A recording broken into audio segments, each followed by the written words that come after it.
how are we gonna like have sex on like in Starbucks, like right here? Can be done, I guess, but unlikely. But yeah. I was a 27-year-old virgin. I mean, And I didn't believe you for a while. No. But then I found out. Yeah, well, you're like, yeah, he has no idea what he's doing.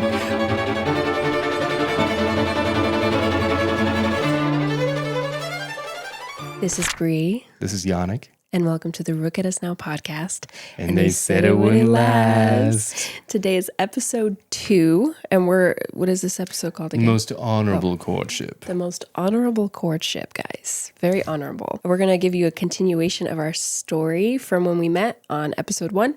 So let's just go into it. Yeah. I'm feeling excited. Tired, but excited. We finished on leaving. We met at the party. Yeah. And then we parted ways, and we had very different perspectives on each other. On my end, I left just so supercharged. I had this feeling like this is the one. I remember driving, just praying like, please, God, me? Don't. Yeah, you were the one. This is just the one. Making sure. She is the one. And I was like, help me to not screw this up. I'll like literally never forget it, that you took my hand at the end of the night and you were like, it was a pleasure meeting you. And I could have sworn like you kissed it but you didn't. It was I know the you didn't. Energy as if I but kissed it was your like hand. it was like gentleman, like it was like, wait, give me this hand, like that. Like it was like so like, Pride and Prejudice. It was an honor and a pleasure. It was something yes, like that. I think you did both hands, and I was just like, honor and a pleasure. Oh my goodness! But I thought I literally was never going to see you again. I really didn't. So much to the point, like I wrote in my diary that very night, I met this handsome stranger. I didn't even remember your name. It's kind of so a crazy sad. name to remember. I didn't remember your name, and I wrote it down saying like, I know that because I met this guy and I had this great night, that like there's hope out there. I don't need to give up on finding the one. Love is alive. Because he was such a gentleman. There's still gentlemen out there. Like literally, that's like word for word in my diary, which really is cute. so crazy. But yeah, that was your ride home. We had some drama. Isn't there always? Always drama. Yeah. Around me, of course, because I just attract all the drama. But okay, so leaving the party, I actually had to find a ride home for me and my sister because I don't think I've ever told you this, actually. I don't think I was explicit in telling you, like, the struggle. I didn't really understand, like... Okay, oh yeah, that's right, because... You remember, I was 20. I wasn't 17, going to be 18. So. I was like, oh yeah, she drove home. Or like, no, I went with one of her girlfriends. I didn't even have a license. My parents didn't let me have a license until I turned 18, so I was weeks away. But I got dropped off by my mom there, and she was like, you and your sister need to find a ride home. So I was like, okay, good luck. We'll find a ride home. And it was so hard because like everyone was doing things afterward, or if they weren't doing anything after, it was just like awkward to ask like for a ride because it was like 30 minutes away from my house. It was a good long distance. So anyway, I finally found someone to take me and my sister home, and it was actually my friend's mom.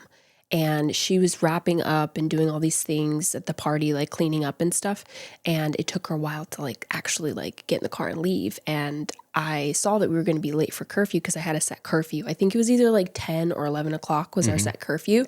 I might be late on my curfew, but like I'm with my friend's mom, so like my mom shouldn't mind because like it seems reasonable. You're with a responsible adult. No, that was not the case. So I got home past curfew. My mom was upset, and then I got grounded, and my phone confiscated that night. Yeah. So you couldn't contact me. Yeah. And I tried. I know, but I couldn't. I didn't know why. I was so used to it at that point. I was getting my phone taken away and getting grounded for any reason. It felt like it like increased right before I turned 18. It was like, let's quick and ground you and take your phone away before we can anymore. It was really funny. So and I was just on cloud 9. I really didn't care. I was just so happy that I met you, and then I wrote in my diary. But yeah, that was crazy. I think I was grounded for about a week, and so I didn't have my phone, and I actually didn't think you were even going to contact me. Yeah. Because I thought that the people that were hanging around you would have gotten into your head. I was so close to giving up. Yeah. Yeah, I tried three different ways. Oh, that's right. I tried. I DM'd you. I slid into the DMs. That's right. You did. You literally slid into the DMs. That was your first attempt. Yeah, first attempt. And then I tried texting, and still no response. And I was like, well, she gave me her email address, so last ditch effort. If she doesn't respond to this, then I'll chalk it up to had a wonderful night, and this wonderful woman is lost to the wind. And, lost to the wind. Yeah. No, I'm glad that you emailed me because I had no idea that you were messaging me at all. And then I was in the community college turning in an assignment in the library room with the computer because I didn't even have access. Like I didn't have a phone. You were in the library with the computer, bro. You had to get as I was being dropped off by my dad. You need a library card to check your email to my community college. That's God, wild. That's so. Anyway, so I saw the email and I was like, "Who is this?" Because you forgot my name. I forgot your name, and I was and it's probably like kind of crazy seeing it spelled out. It is kind of crazy being spelled out, but yeah, I saw your name, and you had the email titled Carol Watt because it was referencing the theme park in Charlotte where you lived. Yeah. I was trying to be quirky. I don't know. It was Carowinds. Like I said, last ditch effort. It was quirky, but it was cute. It was perfect. It was exactly what I wanted. And you were just asking like when we were going to go. So yeah, we were going. I was planning it. We did this thing. I feel like almost every year where we would plan like a trip with our congregation or like church group. Mm-hmm. And I would go with my parents and we'd go to Carowinds. And you lived in Charlotte. Yeah. When you told me that, I was like, I live right next to Carowinds. So yeah. I was like, this is my chance. Yeah, to see me again. So yeah, I was telling you all the details. Actually, before I did that, I had to ask my mom's permission to even message you back. Because if I would have sent the email, she would have saw that I was like accessing some kind of phone or thing. So she would have gotten upset. Like checked your email and said, absolutely. Okay. That's where it came from. Okay. So yeah, she checked. So I asked her and I showed her your email, and she was like, "Okay, he can come, whatever." So yeah, that was our first. I bought a whole new outfit for it. You did, huh? I loved being at Carowinds with you, but it was so weird because now that I think about it, it was like you literally saw me again for the first time, and I was with my parents, my entire family, and my congregation, my entire church group. I was trying so hard to like be impressive, and you were, and you were very impressive. On my end, I was doing goofy stuff like dropping the pizza in front of everyone. Like, oh my gosh, you're right. I can't believe that. You did a very noble gesture. You bought everybody pizza, and you were taking the pizza to the table. And I dropped it. And dropped it. Like I tripped on a tile or something, and then like... My clumsy boy. Yeah, just pizza all over the floor. Boy. Yeah. I know. They were really nice, though, at Carowinds. They were like... They replaced it for free, yeah. Oh, that was fun. And just the whole day, I just remember interacting with you and feeling a little bit like awkward because like everybody was around us. Mm-hmm. So it wasn't anything remotely romantic. It was just very like, hey, we're hanging out. Yeah. And everyone from like the older people in your congregation, like, oh, who's this guy who's here to see you? Yeah. They were all like, what is it called? Staking you out. Mm-hmm. Yeah. They were interviewing me. Yeah. Yeah. Like, sit down, son. Tell me about yourself. Oh my gosh, it makes me like cringe thinking about it because I'm like, what? I guess we could, that like leads into our insane background, right? Yeah. Yannick and I grew up as Jehovah's Witnesses, so it kind of made our dating experience very interesting, to say the least, when it came to how, like, what was allowed, what wasn't allowed. For those that like don't know who Jehovah's Witnesses are, because it's a question that I actually get a lot on my social media, like who are Jehovah's Witnesses? The best way I feel like to describe it, and like more of a complex if you're into religion and stuff, and we talked about this. Yeah. Okay. So you were saying, so it's a Christian fundamentalist, non-Trinitarian, I like to say apocalyptic. Yeah. Yeah, apocalyptic organization. There you go. That's like good point by point. Yeah. And I think that for a lot of people who, they don't understand religion like that, I just call it a high control religious group, which is It fits. It's what it is. It follows the bite method. The bite method. They control behavior, your information, controls your thoughts, and controls your emotions. So absolutely, that like fully is the trademark for a cult. A cult, yeah, literally. So, we both grew up in it, born into it, fourth generation. Yeah, third generation. Yeah, here, born and raised all my life. Yeah, all we ever knew, and like literally that organization, they definitely, like you said, like they control so many aspects of your life, like down to like the movies you watch, the people that you're allowed to hang out with, everything. The things you're allowed to read. The things you're allowed to read. Music, everything. The clothing you're allowed to wear. Oh my gosh, yeah, clothing, like everything is controlled. And we are very, very, what do you call it? We're very devout. Yeah. Our families were incredibly devout. Because I know that there's Jehovah's Witnesses out there. And I'm like, yeah, they hang out with other non-Jehovah's Witnesses and they do this. And I'm like, yeah, but like both of our families were super deep into it. To the letter. I felt like we were in a bubble. Yeah. And everybody from the outside world was pretty much evil.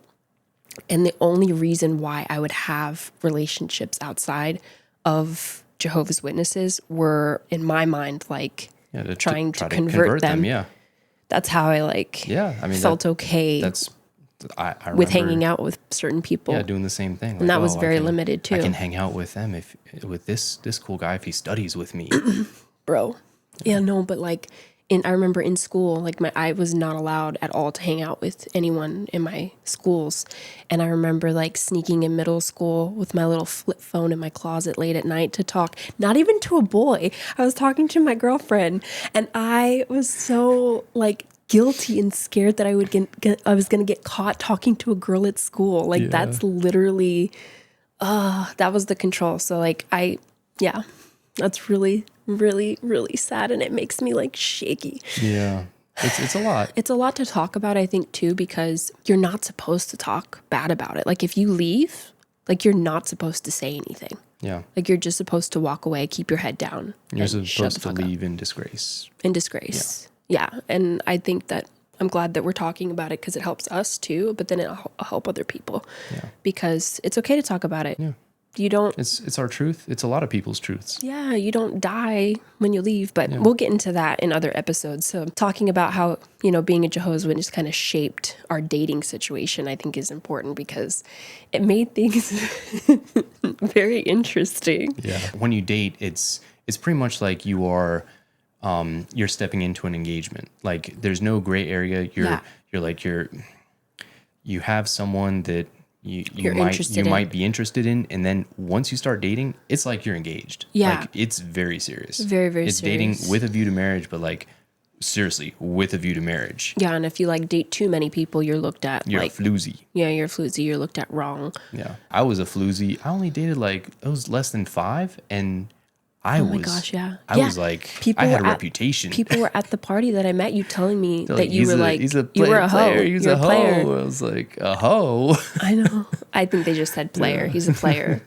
Yeah, like that's how crazy it is. It's so wild. And being in the real world, I think that's a great description. It's like you're dating someone is like you're engaged. Yeah. So it's like the moment you start dating them, super serious. It's like you're engaged. Absolutely. So that's one thing. And then the other thing is like you have to have a chaperone when you're dating. Mm-hmm. And they have to be a mature chaperone. Yeah. And it has to be the entire time. Mm-hmm. You can't we've had instances where chaperones will leave us for 2 seconds, but they are watching over to make sure, we're not committing a sin. Yeah. You can't go to a nice dinner. No. Just you and your girlfriend. No, you can't. It has to be with other people. With other people. Our first our first date was with my parents. Yeah. Literally. That's so weird to say it now, being outside of it. It was so normal in it. But now it's wait, that's so weird. We never were really alone. We only went out that one time where we had coffee. Remember? We went to Starbucks and we met and we were engaged. The terror. We were engaged. Yeah. We had an apartment together. We didn't live. Let's clarify. We didn't live together. He bought me an apartment, and we'll get to that story. Yeah. But we went to meet at Starbucks because you had to go to your meeting or something. Mm-hmm, yeah. And I was you were in town, or I don't know, because you lived 20 to 30 minutes away. Yeah, because I lived 30 minutes away, but I had a job up that way. So I was I'm coming up this way. Like, let's just meet for coffee. Like we couldn't get someone to chaperone for us. And then we went to the coffee shop and we felt so freaking guilty. We were like, it was so awkward because I was like, is someone seeing us? Like, yeah. Are we going to get reported? Are we going to get reported? Because it's going to look bad. It's going to look bad. Yeah. And I remember also, okay, there was another time. There was one other time. There was only 2 instances. So we did the coffee shop date once and we were like, we justified it because we were like, how are we going to like have sex on like in Starbucks? Like right here. It can be done. I guess. But unlikely. But yeah, that's what we were like saying. We were like, if we, like, we feel safe because like it's a public place, we should be okay. And I knew a lot of witnesses that were like, they were chill with going out in places like that. But we had to be so strict because of our families. Like they were super like devout and like. That's right. Don't be doing that stuff. Don't be doing it. Don't be doing it. And then I do remember the second time I was saying, so the second time that we were alone together, remember when I got like super sick after we signed our marriage license? Oh my God, yeah. We signed our marriage license. I got so sick. I think I ended up taking like too much like cough medicine or something. And I got like really loopy and feverish, remember? It wasn't Benadryl, was it? It was no, it wasn't Benadryl. I think it was like Robitussin or something. Yeah, like that. something. I like took some because I wanted to, I mean, it was the day that we had to go sign our license and I went and then we got out and I was like feeling really, really sick and I was like looping out and I was like almost passing out and you're like, you're not going to drive. Yeah. And we had to go somewhere. I think like something was going on. So that's why we couldn't stay. So you were like, I'm going to drive you to my mom's house and we're going to be by ourselves. And I remember being so scared, like in the car with you, but you were holding my hand and I was like so sick. And I was like half like awake, half asleep. I felt like I was dreaming because I was like that sick. Yeah. And I was like, I hope we don't get in trouble. And I was like, but if anybody catches us, we'll just tell them that it's an emergency. And you were like saying, yeah, it's an emergency because like you're sick and I need to drive you home and we're not going to commit a sin. We're just going to drive in the car. I remember thinking to myself, like, we're going to the courtroom. I know, we just signed our marriage license. To get the marriage license. Like, so because technically you were like, it's okay. Yeah, like technically we can be like alone together because like we're technically married. Yeah, well, I think it was just like an officiant had to like sign it. Yeah, like after the wedding had to sign, but like we had all the paperwork. Like like that's how far into the process we were. Still terrified. I know, so terrified because we had come that far, and so yeah, you drove me home. I had to protect my virtue. I think I think you even called your mom to tell her like what was happening. Oh yeah. So to give a witness a timeline. God damn. Yeah, you did, and I think you called someone in the car. I think it was, I won't say the name, but yeah, you called someone when we were in the car. Yeah, the one we had our wedding shower at his house. Yeah. You called him while we were in the car so that like it could be even more safe. I would have a corroboration for the timeline. Bro, that was so intense. Yeah, just to let you know, just to make I'm driving. Like, this is what's happening. So it was really strict for us, right? And that's that whole chaperone thing situation. They had to be with you so that you didn't, obviously, like we've been saying, commit serious sin by having premarital sex. And in that Jehovah's Witness religion, premarital sex is forbidden. Like, I know other religions talk about like not having sex before marriage, like waiting till you're married and stuff.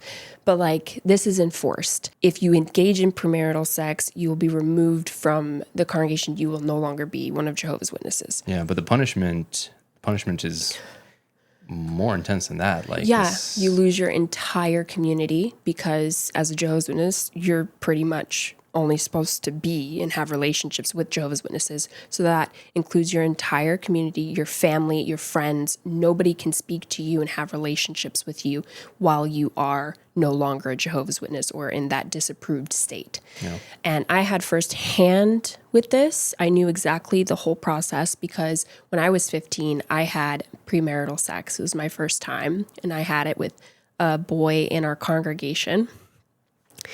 And the day after I got caught, I had a judicial committee formed against me, and I was forced to go into this room, the back room. It's popular amongst the ex-JW community or even JW community. It's known. The back room, it's infamous. You know what the back room is. Yeah, so I had to go in the back room with my father and 3 old men who were old enough to be my father.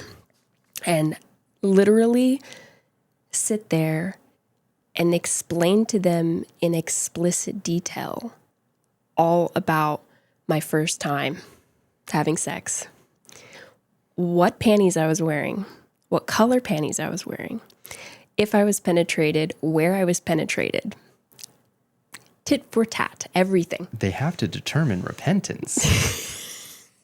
Jesus. Everything. That's what I had to share with them. That absolutely had to be one of the most humiliating and degrading moments of my life. I just remember being there like, I can't believe this is happening. Like, I can't believe I have to tell them this. But then I also, what do you call that? The cognitive dissonance? The cognitive dissonance started kicking in, and I was like, oh my God, no, this is divine. Like, God, I'm speaking to God now. Like, he needs to know. But then in the back of my mind, I was like, wait, but God was there. Like, he would have seen everything that I did. Well, he would have known the color of my panties. Yeah. Like, what does he need to know? What do these guys need to know? Like, what So, but that, I honestly, for years, I thought that was something that just happened to me. Like, it was just a specific question they were asking to me. But I found out later that it's protocol in the religion. It's not a quirk, it's a feature. Yeah. All the people that, or the women that I've talked to that have gone through similar situations have had to answer similar questions. And it's just how, like you said, they determine repentance, which is bizarre because it's like, how do a group of men determine if you're repentant or not? That's God's job. Yeah. But let's not go there. So that was my experience at 15. They deemed me unrepentive because I guess those panties were too sexy for them. I reckon. So... Mind you, again, this is my first sexual experience ever, and this was very traumatic for me.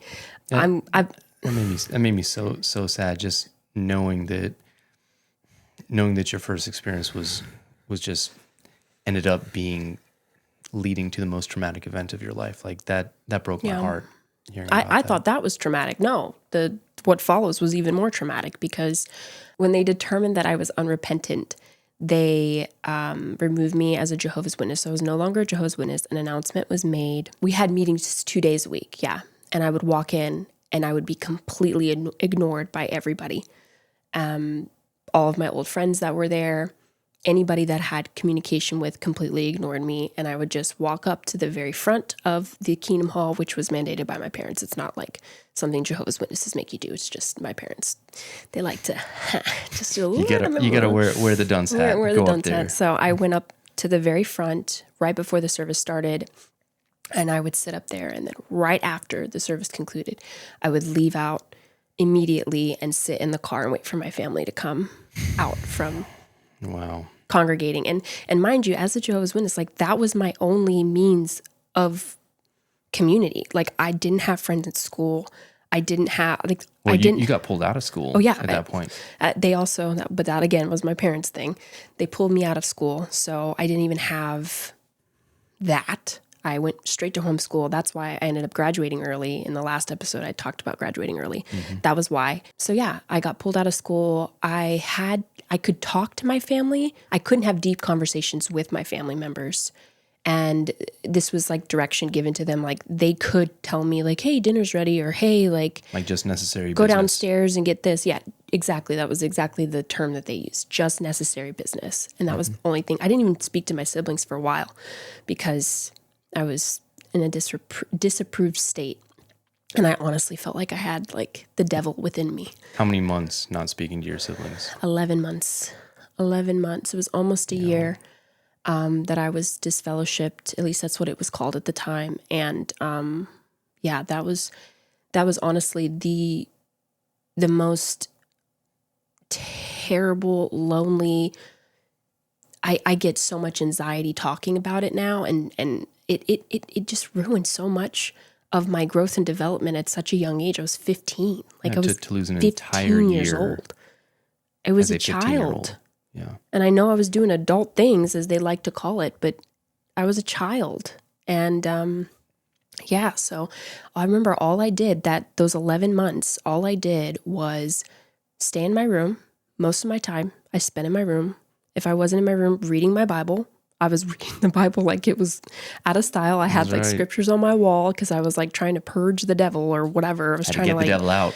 I thought that I just thought that I was corrupted. I worked with my dad because he had his own business. And so I would go from my house to his office space, which is like 5 minutes away, and then back to the house into my room. I would have dinners, but I wasn't allowed to like, be with the family. So I had to, make haste, get upstairs. I couldn't congregate. And then, I spent a lot of time watching YouTube videos and becoming friends with beauty gurus online. And that's why, like, I feel like that's like honestly why we're here, because I don't think I would have had the time to, if I was a normal teenager and I was able to like get into things or like just be in school and like have a normal life, I wouldn't have gone on YouTube and have been like completely captivated and obsessed with all these like beauty creators and stuff, because I would have had a life. Like they were literally my friends, like in my own mind. I was so sad. I was so excited to go to Target and talk to a freaking cashier because I had nobody to talk to.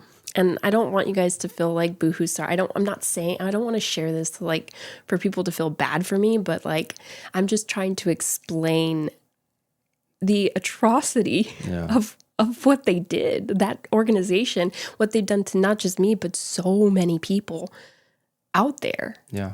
And I was so fortunate because I didn't let it get me down. I'm incredibly... You're very resilient. I'm very resilient. I'm very stubborn. Yeah. And that works on my behalf, but for other people that didn't. I was more scared of being disfellowshipped than I was of death. Like that. Yeah. That's just thinking that everyone in my life would cut me out. It felt would treat like me like I was dead. That's what... All my life, I was more terrified. That's like the worst thing that could ever happen to me. Yeah, is be disfellowshipped. It was one of the worst. No, it was the worst thing. That was the worst thing I think I've ever gone through. It was so humiliating and terrifying. That's why I always say like haters can't do nothing to me now. Like that, that set me for life.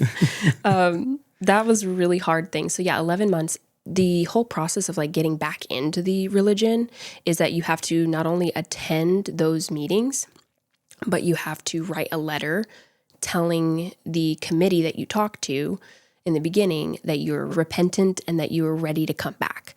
So I sent in 4 letters, was denied 3 times before I could even come back in, which I think is insanely bizarre because I was going to all the meetings. I felt immediately guilty, like, immediately, because like I was a kid and my parents, like, they made me pay even more so than I feel like being disfellowshipped was. And like the first letter I wrote back was like I poured my heart and soul out, 4 pages long, and I sent it to them, and they called my dad and said, nope, she's not ready to come back. Like also we have a hard time reading it because all the tears are like kind of like messing with the ink. We can't like I don't know what she's saying. It was a letter Get this out of here. A letter from a 15-year-old. What the fuck? Like what the fuck? All the words are bleeding together. Make her do it again. Yeah, this is bizarre. And so then after that, I wrote again after like 6 months, I think, and they had me come in to the Kingdom Hall and meet with them again. So all that trauma that I felt and faced in the first session, I got again, and they denied me. With the 3 men. The 3 men, I'm sorry, yeah. They denied me again. After but they my brought second you in. letter. But they brought me in. So I was excited. I was like, oh my gosh, if they're bringing me in, that means that I'm going to be back. Like, this is so exciting. I like dressed up and I was like, okay, I'm repentant. And then they said, no, you're not. You're not coming back. I'm like, what the fuck? Yo. Literally. And actually at that point, I think it like hit my parents. Like, wait a second, this is kind of strange. Like, why is this happening? It kind of hit. And I think it hit a lot of people that were like, that were observing and they were seeing it like, this is insane. So the boy that I got in trouble with, right? He ended up getting reinstated before I did, which I thought, and he was a repeat offender. Of course. I wasn't his first offense. There we go.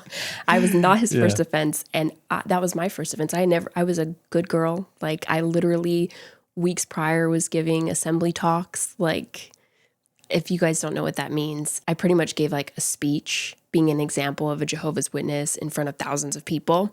So that like it's a high honor, I think, in the religion itself. And my whole family was I forgot to mention that. Yeah, my whole family, we said devout, but my dad was an elder. She got removed as an elder, and never forgave me for that. And then my mom was a pioneer for a while. So we were like really like deep into the organization. I felt like the whole thing with me getting disfellowship, because I never got reproved before. I never was in any trouble. I was very, very good. I was considered a goody two-shoes by all the kids that were in the congregation. And that was really hard. But I think that they just wanted to make an example out of me because I was up here, and they just wanted to bring me down, and it worked. But yeah, man, that was a really hard thing to go through. So that was a lot. So I think I covered everything about that experience. Oh no, coming back. Yeah, so finally after the fourth letter, I came back, but it was still like I was the whore of the whole community. Nobody forgot it. Like it was 3 years later that I met you. Yeah, at that party, people were telling me like, hey, she's been disfellowshipped. And I'm like, why are you telling me that? That's her business to tell. Like, I was so pissed. I was like, used. you have no business telling me that. I was looked at as being like used goods, and I had that reputation, and people were just mean. I remember like even being like what they call reinstated. I was going to go up to one of my old friends like to say hi because I was so excited to like talk to her. And she literally looked me up and down, rolled her eyes, and walked away. Didn't say a word to me. She years later apologized, but still, man, like that sticks. It sticks. And it was like, it didn't matter. My reputation was so tarnished. For the rest of your life. For the rest of my life. And it still is, because it was still something that they talked about even after we were married. Yeah. Yeah. Years into our marriage, people would bring that up to me, and I'm like, you better be careful what you're saying, because that's my wife. Yeah. Like, they're like, did you know? And I'm like, I was like, what do you think?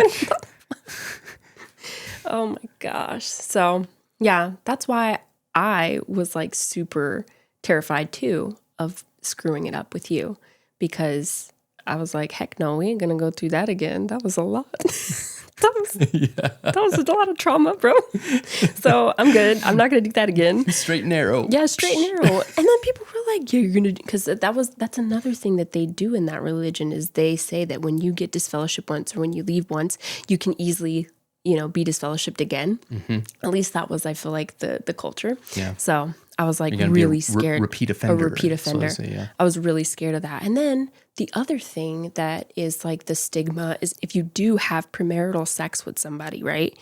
Your relationship is doomed to fail because you betrayed each other and you betrayed God. No. So like, that's why when I found out that you were the one after like we were emailing each other, I was like, heck no, I don't want to ruin this. I want to keep this as honorable as it can. I wanted the most honorable courtship. Most honorable courtship. And we had it. We had it. Yeah. We did. Because, wait, did you mention you were a 27-year-old virgin? Yeah. Did I?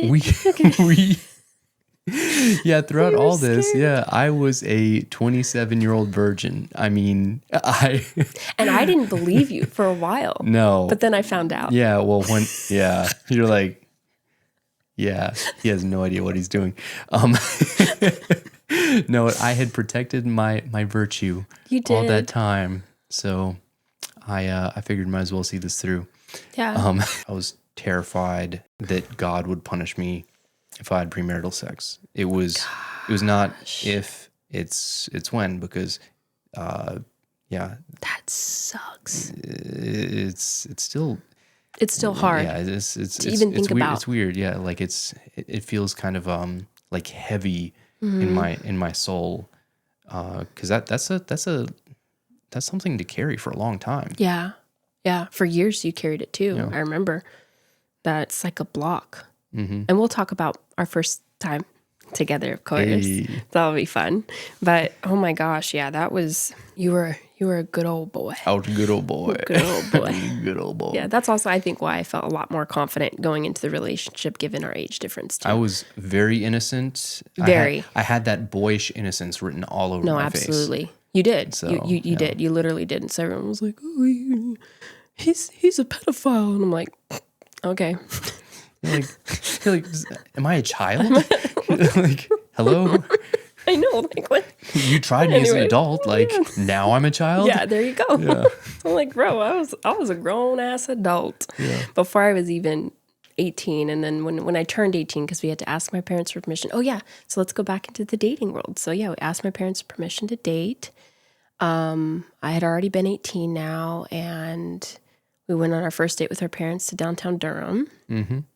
Wee! Yay! I remember like trying to hold your hand, but like I couldn't. I didn't want to because they were really sensitive because 3 years prior I did the no. Yeah. And so they were like watching me every single move. Yeah. Remember we couldn't even have the blanket on us when we were sitting on the couch in front of them watching TV. We were watching Rush Hour. Yeah. And we had a blanket, and like I think it was like my dad or mom was like no blankets or something like that. Or maybe it was you.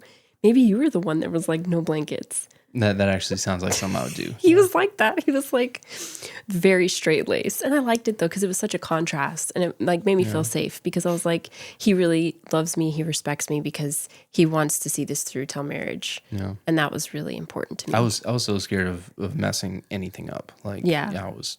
Yeah. We were in fear the whole time. And then I remember we had our other date. We went to the movies, and we went with that one couple. Yeah. In the congregation in the church. I was like, this old couple. I know that, like, okay. I felt like I was being interviewed. They were mad that you didn't want to talk to them. Yeah. And I was like, okay. But I'm here for this girl. Like, I drove 3 hours, and I got to drive back tomorrow, or I got to drive back tonight because I got to go to work tomorrow. Yeah. I'm here for her. Yeah. And I understand, like, you want to be cool and all, but like, let me talk to the girl. I know. Like, that's the whole point. You're dating me, not them. But that's like every single date we had was like that. It was either with my family or with someone else in the congregation. Yeah. And that was. And then I got grilled by people back to back to back. Like, my gosh. Over my and over again. Yeah. With my parents. Yeah. Oh my gosh, I remember that. I felt so embarrassed. I was so embarrassed. But then I was also like, well, if he's scared, then he'll run away. And I was just very like, whatever. Like if this isn't it, this isn't it. I was just like, what the fuck? Doesn't matter. But the whole time I was being grilled, I was like, they have no idea how much I like this girl. Like, they have no idea. You were there. Oh my God. I was in it. I was like, I'm seeing this through. Yeah. And that was only like 2 months in. Yeah. Literally 2 months in, and that happened. Like 2 months of us dating. And people were grilling you, and everything got like super, super serious. Mm-hmm. That was insane. Yeah. And then I remember you would come every single weekend, because it was my parents' requests for you to come down and stay with us. Yeah. Well, you didn't stay in our house. You had to stay with someone else, but like you had to hang out with us the entire weekend. Yeah. Well, most times, like I would come down. Yeah. Most times I would come down because I had to go to my Sunday meeting. Mm-hmm. So I would have a lunch packed. And drive from the meeting, eat my lunch on the road to drive to your house, those 3 hours. Come spend time with me. Come spend time with you, and then drive back so that I could do work construction the next morning. Yeah. Yeah. It was a crazy schedule. It was worth it. You were tired. Oh, it was worth it. I know. It was, I wasn't even allowed to go see you. Yeah. Like, that was how crazy it was. I did end up seeing you later, but I had to go with my whole entourage. I had to go with my family. I had to go with my mom. And that one time we went to meet your family, it was the first time I went to go see you, and I had to meet your entire family. Yeah. Like, everybody and your congregation. That was like, it's so wild that it was like so serious so fast. It was very cool showing you off, though. Yeah. It was like, it was a fun time. Her. Like, okay. And we got to dance together. Oh, again. Yeah. I love that. Got to do swing dancing. That was fun. Yeah. That was a fun summer. It was so short and so quick, though. It went by so fast.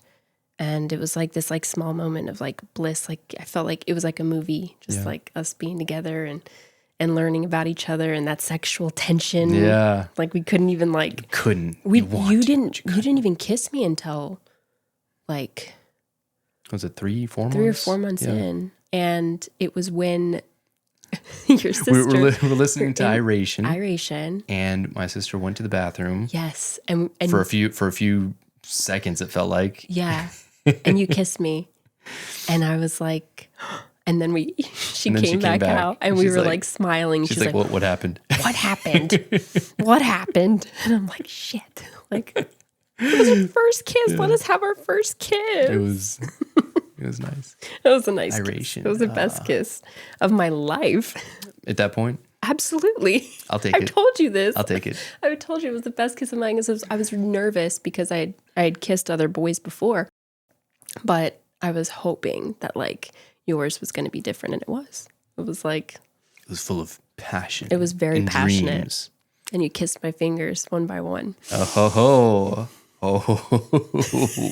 You did. You kissed my fingers. Oh my God. Like, who does that? But like, it was so romantic. It was so romantic. And I ate it up.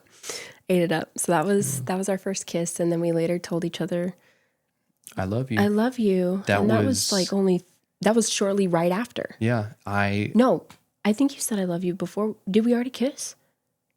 I think actually I said I love you before we kissed because it was before we kissed. Because I wanted to. It was the same weekend. Yeah. So you said I love you the first day, and then the next day. Mm-hmm. Yeah. And I was so surprised at how easily I could say I love you, because I had this block in me that I always thought that I was scared of commitment, that I was really, I don't know, like I couldn't say it, you know. I'd never been the one to say it first. And here I was saying it to everybody. At a drop of a hat. Oh my God. And when you said it, I remember I was like, we were joking around, and you were like, we were walking on Lake Crabtree, mm-hmm. and we were seeing like the lake, and my parents were right behind us. Yeah. Jesus. And they were right behind us. They were further back. They weren't like too close, but they were like, they could see us. And then I remember like bumping into you, and I was like, I like you. And then you bumped into me and said, I love you. And I was like, wait, what? Wait, what? And you were like, and I looked into your eyes and said, I love you. And I was like, holy shit, okay. I was like, I love you too. And it was just like, it was such a beautiful moment. And then we sat on the hill, and we looked over at the water and was like, this is forever. How does it feel to know that you found your person? Like, I remember having that conversation. Like, I couldn't believe it. Like, I was like stunned because I didn't know I would feel that way in that moment, because I never felt specifically that way saying I love you to somebody. Wow. And I did in that moment. So that was nice. Oh, that was the best. Oh man. I'm getting emotional. It was a hard time, but it was, it had such beautiful great moments. I wouldn't trade it. Like, I loved it. It was beautiful. And it was a whirlwind, because that was only like 3-4 months in. Mm-hmm. And that was it. That was it. From that point, we were like, from that point, inseparable. Locked in. And then we had to suffer some other stuff. So some other stuff. Oh my gosh, you guys, the story continues, and it's crazy. You're not going to even believe the next couple of episodes. You're not going to believe it. You're going to be like, again, what? It gets juicier and juicier and juicier. So guys, we thought our trials were over, but they had just begun. Dun, dun, dun. Stay tuned next week's episode. Hey. On the continuation of our crazy story. And look at us. Who'd have thought? Not me. We're going to stop. Anyway, guys, thank you so much for watching today's episode. Don't forget to like and subscribe. Press that bell notification. Or wherever you're from. Drop a hi. Yeah. Thank you guys so much for listening. We appreciate you. See you guys next time. Bye. Bye.